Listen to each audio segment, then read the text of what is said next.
Hello students, तो चलिए आज हम लोग शुरुआत करते हैं क्लास 9 के एक्सरसाइज 11.4 के क्वेश्चन नंबर 4 का, जो कि है the diameter of the moon is approximately 1/4 of the diameter of the earth. What fraction of the volume of earth is the volume of moon. तो इस क्वेश्चन में हम लोगों को क्या बोला गया है कि मून का जो डायमीटर है वो अर्थ के डायमीटर से 1/4 है, मतलब कि वो डायमीटर ऑफ मून जो है वो डायमीटर ऑफ अर्थ से 4 टाइम्स छोटा है।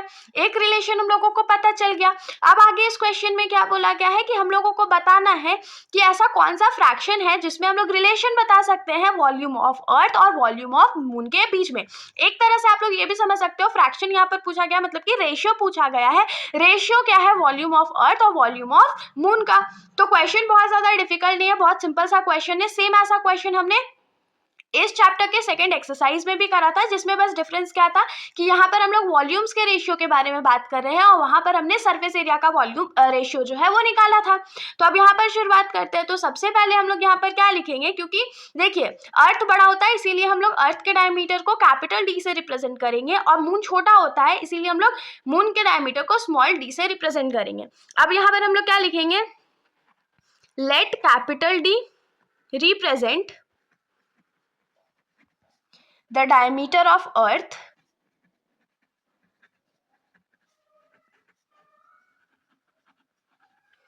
and small d represent the diameter of moon। तो अब यहाँ से हम लोगों को क्वेश्चन में जो गिवन था उसके हिसाब से हम लोग क्या लिख सकते हैं कि डायमीटर ऑफ मून जो है वो 1/4 है किसके, तो डायमीटर ऑफ अर्थ के, मतलब स्मॉल डी जो है वो 1/4 है कैपिटल डी के। अब हम लोगों को क्या पता है, वी नो, हम लोग क्या जानते हैं कि डायमीटर जो होता है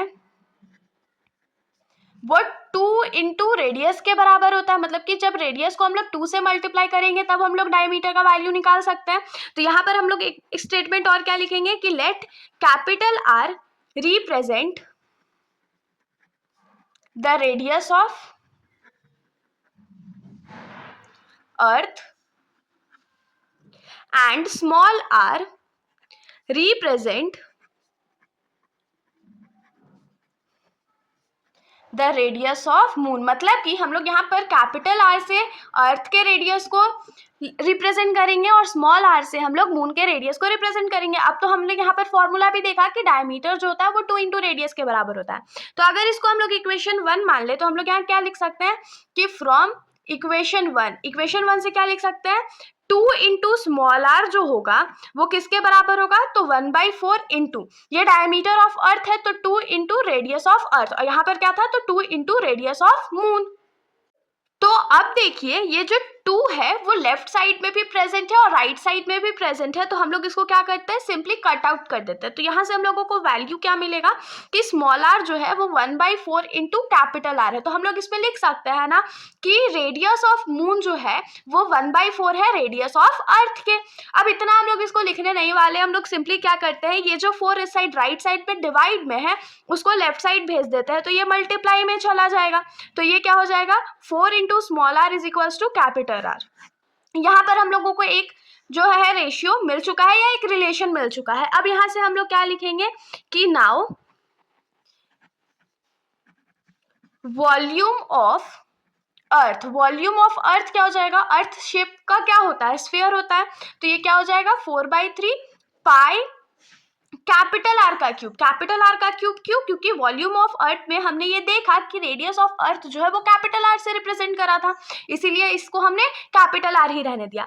उसके बाद हम लोग क्या लिखेंगे, वॉल्यूम ऑफ मून। तो वॉल्यूम ऑफ मून क्या हो जाएगा, तो 4/3 पाई स्मॉल आर का क्यूब। तो स्मॉल आर का क्यूब हो गया, लेकिन हम लोगों को क्या करना था, तो ऑफ कोर्स यहाँ पर हम लोगों को वैल्यू पुट करना था, तो वैल्यू तो पुट करेंगे अब, लेकिन करेंगे कैसे, तो यहाँ पर हम लोग लिखेंगे fraction is equals to volume of moon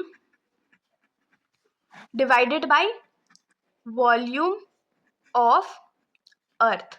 तो अब जो फॉर्मूला हमने यहाँ पर डिराइव करा है उसको सिंपली यहाँ पर पुट करेंगे। तो ये क्या हो जाएगा, वॉल्यूम ऑफ मून हमने क्या फाइंड आउट करा था, तो 4/3 पाई स्मॉल आर का cube divided by 4/3 pi capital R का क्यूब, तो यहाँ पर देखिए 4/3 और 4/3 कट हो गया, पाई और पाई भी कट हो गया, तो हमारे पास क्या बचा, स्मॉल आर का cube divided by capital R का क्यूब। तो यहाँ पर हम लोग स्मॉल आर को रहने देते हैं, स्मॉल आर का क्यूब को, और कैपिटल आर का वैल्यू अभी हमने जस्ट इसके ऊपर क्या निकाला था, तो 4r निकाला था, तो 4r का क्यूब हो जाएगा ये। तो r क्यूब डिवाइडेड बाई 4 का क्यूब कितना होता है, तो 64 होता है, और r का क्यूब तो r क्यूब न्यूमरेटर में भी डिनोमिनेटर में भी कट हो गया। तो यहाँ पर से रेशियो हम लोगों को क्या मिला, तो 1:64। तो अगर हम लोग इसको फ्रैक्शन में रिलेशन बताना चाहे तो हम लोग कैसे लिख सकते हैं कि हेंस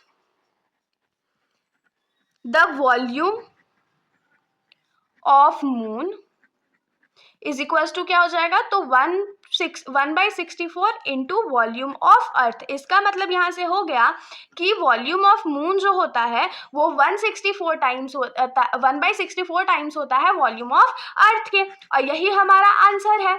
तो इसके साथ हमारा ये जो सॉल्यूशन है यहीं पर ख़त्म हो जाता है। अगर आप लोगों को कोई भी डाउट है तो आप लोग बेशक कमेंट सेक्शन में पूछ सकते हैं, वरना अगर आप लोगों को वीडियो अच्छी लगी तो वीडियो को लाइक करिएगा और मेरे चैनल को बिना सब्सक्राइब करे कहीं भी मत जाइएगा। Thank you.